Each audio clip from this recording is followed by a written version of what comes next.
Hello guys! So tired. Nilakad ko talaga kung saan yung cottage namin. Andun pa sa dulo.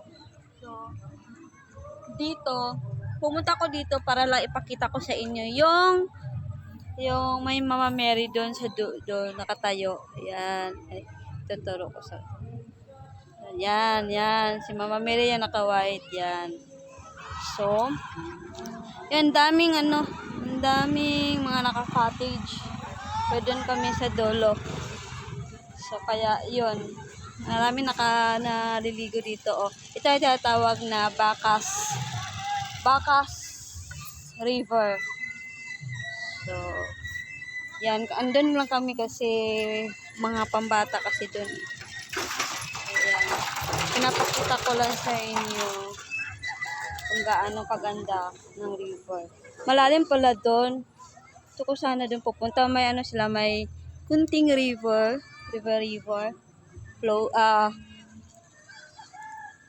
Floating restaurant pala.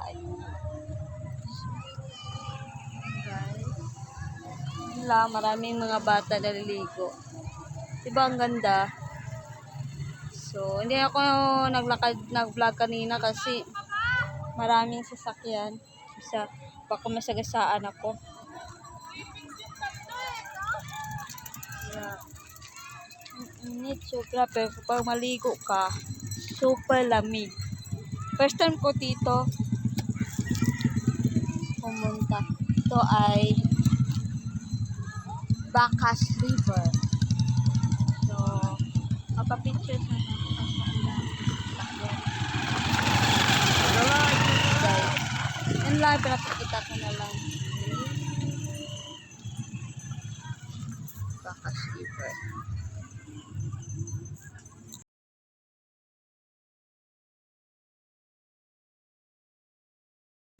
Oh, diba? Yan ang mga kabisihan ko guys habang nawala ako sa video. Busy ako sa kaka-pictures. Nialiw talaga ako sa mga magagandang mga tanawin. Charot. Yan guys. Puro mga selfie ko yan guys. Busy lang po talaga ako sa kaka-pictures. Kahit mainit. Kaya huminto ako sa pag-vlog dahil yan ang nakikita ko. Na busy po ako dyan. Yan. Feeling maganda talaga ako dito guys. Sobra. Yan. Feeling talaga oh. Yan. Kung hindi ko talaga dala yung guys, yung tripod ko or stand para sa cellphone ko. Wala. Yan. Super ganda. Sa ibabaw ng bato na yan guys, andyan si Mama Mary. Dalawa yan. Yung may sa ibaba. Yung nakaputi yan. Yan si Mama Mary guys. Nilagyan nila. So, sobrang naaliw talaga ako guys. Nag-enjoy ako sa kaka-pictures kahit mainit. Yan. Pulang-pula na ako guys. Sa sobrang ganda ng Bacas River.